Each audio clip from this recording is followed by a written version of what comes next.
Jadi baru-baru ini, saat terbang menuju New York dari Tel Aviv, publik mendapat kejutan ketika rute pesawat Netanyahu jauh dari kebiasaan. Jadi, jika biasanya jet melewati Eropa termasuk Spanyol, seperti yang terjadi tahun-tahun lalu, mengamati data dari Flight Radar 24, jelas terlihat bahwa pesawat Wing of Zion yang membawa Netanyahu menghindari sebagian besar wilayah udara Eropa. Ya? Dari video ini kalian bisa melihat, meski sempat melewati Yunani dan Italia, pesawat kemudian mengambil jalur memutar, melintasi Mediterania, menyeberang Selat Gibraltar, dan kemudian langsung ke Atlantik. Rutenya sama sekali tidak melalui Spanyol dan Portugal. Akibatnya, waktu penerbangannya menjadi lebih panjang, sekitar lebih dari 2 jam tambahan dibanding rute langsung biasa. Sementara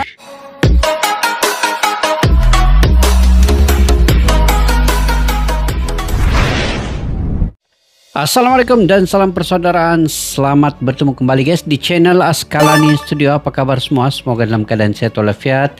Saya mendoakan semoga kalian senantiasa dimurahkan rezeki dan juga diberikan kesuksesan dalam apa jua yang kalian usahakan. Oke guys, selepas rapat umum ataupun forum PBB yang mana Bapak Presiden Indonesia Pak Prabowo sudah menyatakan keinginan hasratnya untuk perdamaian dunia ini segera dilakukan, dan beberapa negara lain 151 negara telah mengiktiraf negara Palestina.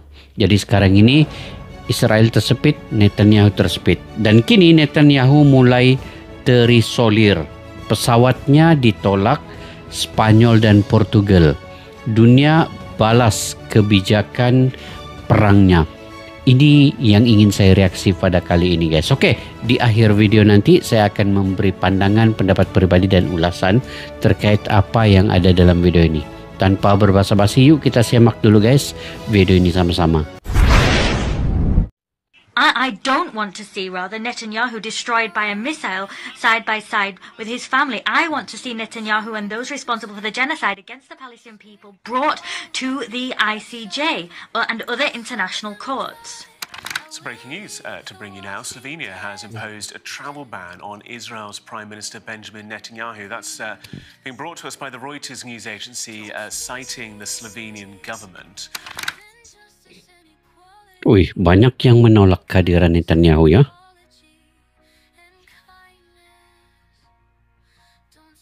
Ngam lah. Begitu yang bagus.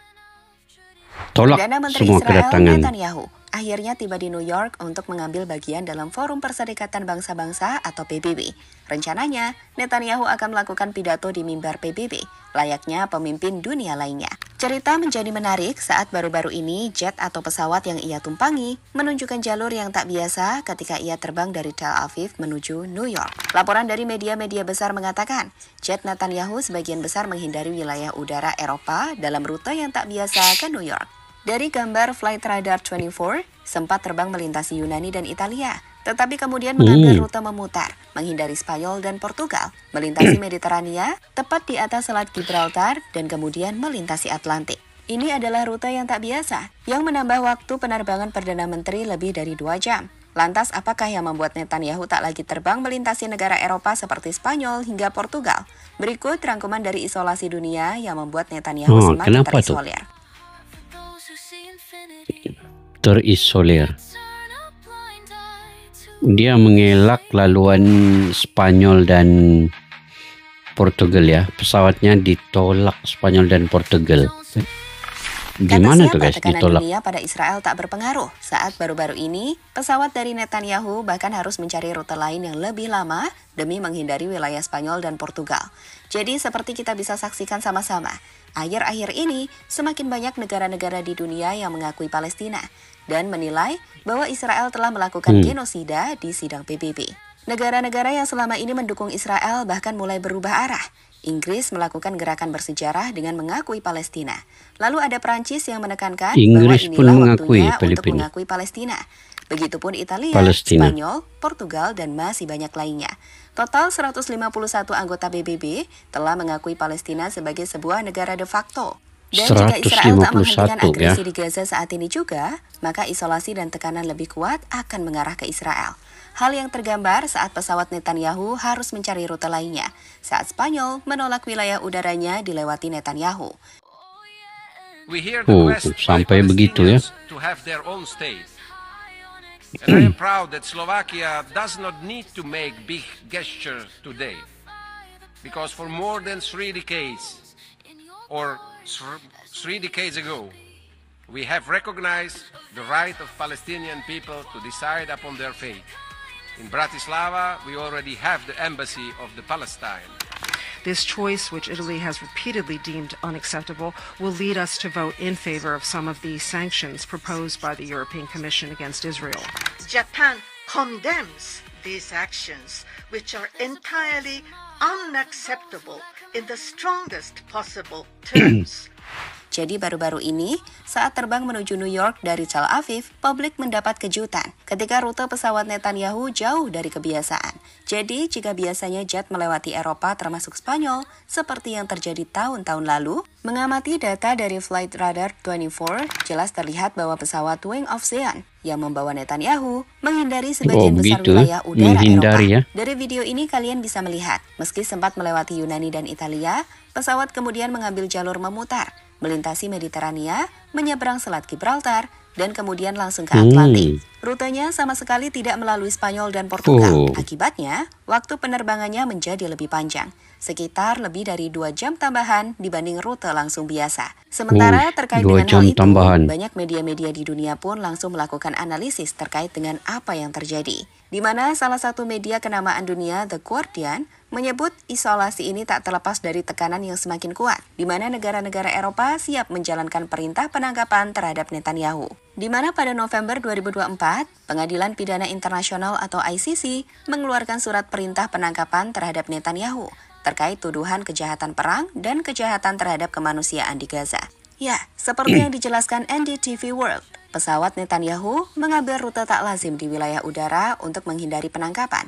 Dan ini menunjukkan bahwa dirinya semakin terisolasi, termasuk di Eropa, saat negara-negara sekutunya bahkan mulai berbalik melawannya.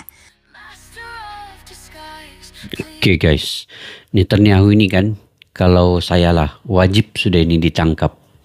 Ditangkap, dibicarakan, dan dihukum. Karena terlalu lama sudah perang ke Gaza itu, beliaulah yang menjadi dalang utamanya. Tidak henti-henti, walaupun dunia mengecam, walaupun dunia inginkan gencatan senjata itu segera, tetapi Netanyahu ini tetap menyerang sehinggalah musnah. Gaza itu menjadi musnah, mereka yang tidak berdosa mati, dan juga kanak-kanak, orang tua, wanita itu habis. Jadi beliau ini wajib sudah ditangkap guys. Kalau saya tangkap, tiada lain. Kalau bincang tidak akan selesai masalah. Jadi tangkap terus.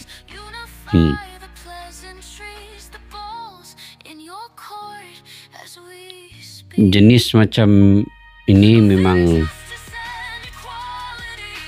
jalannya tangkap.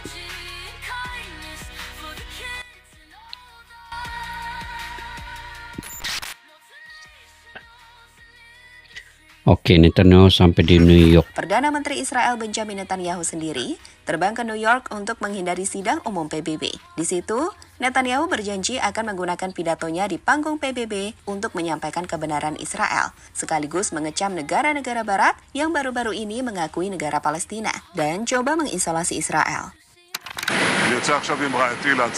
Apalagi dia ini,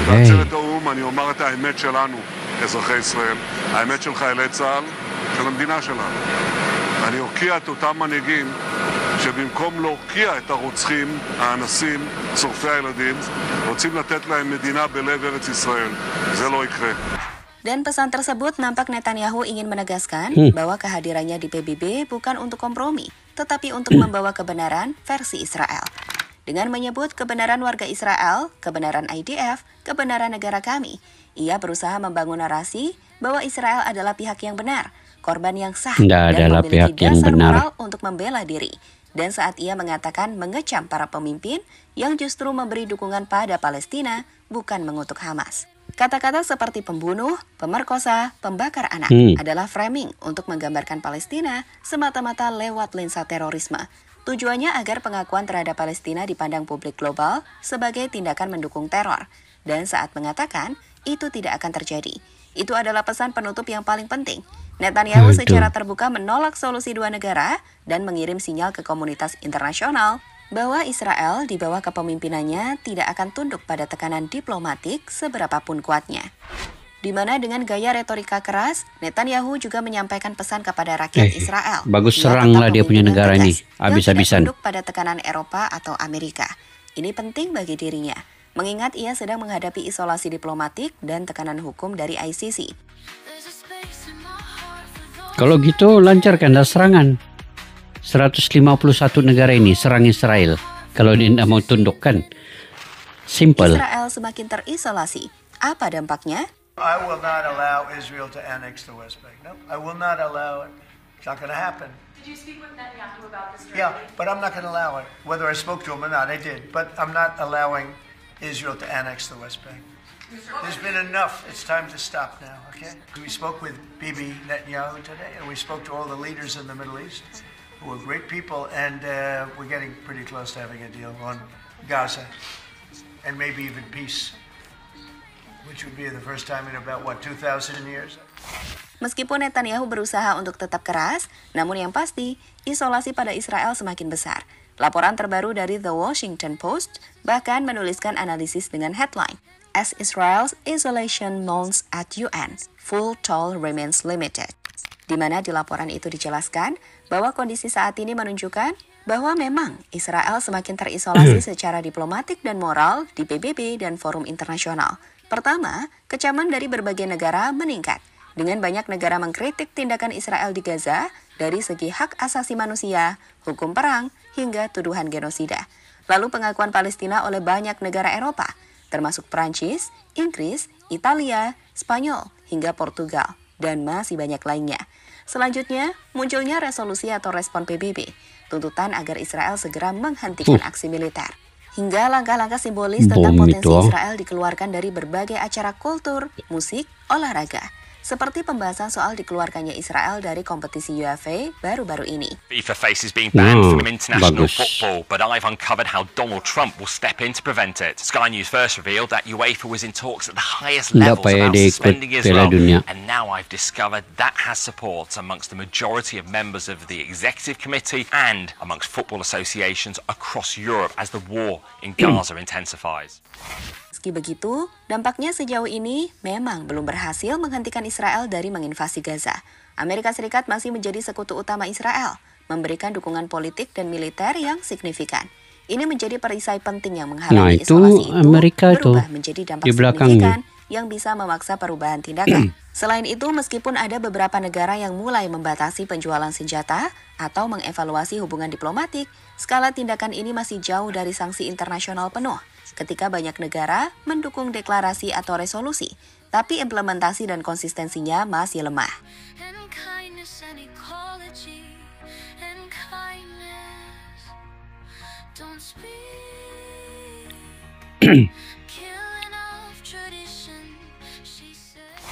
Jadi, apakah isolasi itu nyata?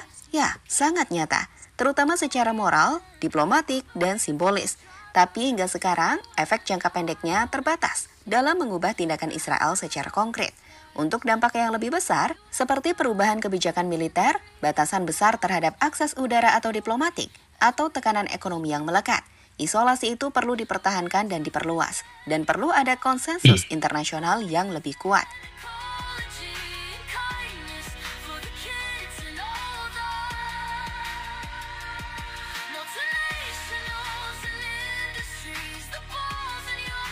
Kenapa Netanyahu tidak ikut Pada sekali akhirnya, itu? Inilah kenyataannya. Pidato Netanyahu situ. boleh saja membela kebenaran versinya, namun fakta di lapangan tidak bisa ia tolak.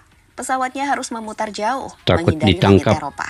Sekutu-sekutunya satu persatu mulai berbalik arah, dan dunia internasional semakin berani menyebut Israel sebagai pihak yang bersalah dalam tragedi Gaza. Isolasi itu nyata, tapi seperti yang dijelaskan The Washington Post, dampaknya masih terbatas. Amerika Serikat tetap menjadi benteng utama yang menjaga Israel dari tekanan penuh. Selama dukungan itu tidak goyah, Netanyahu masih bisa melangkah ke podium PBB dan menantang dunia dengan retorika kerasnya. Namun pertanyaan besarnya adalah, sampai kapan? Sampai kapan dunia hanya mengecam tanpa bertindak? Dan sampai kapan Israel bisa bertahan dalam kepungan isolasi global? Jawabannya akan ditentukan oleh waktu dan oleh seberapa jauh dunia berani melangkah melampaui sekedar kata-kata. Oke guys, kedegilan Netanyahu, kedegilan Perdana Menteri Israel ini, walaupun ditekan, walaupun diisolasi, beliau masih bisa dengan pendiriannya itu tidak ingin berdamai. Saya pikir dia tidak ingin berdamai. Selagi mana Palestina itu wujud, beliau tetap akan melakukan serangan habis-habisan ke Palestina sehinggalah negara Palestina itu tiada di muka bumi ini. Itu mungkin keinginannya ya, karena dia beranggapan mengikut dia punya versi ya, mengikut versi Netanyahu ini bahwa Palestina itu tidak wujud. Itu adalah tanah Israel. Tetapi 151 negara ini sudah mengiktiraf kewujudan Palestina. Jadi apa lagi kemahuan yang perlu dituruti Netanyahu ini?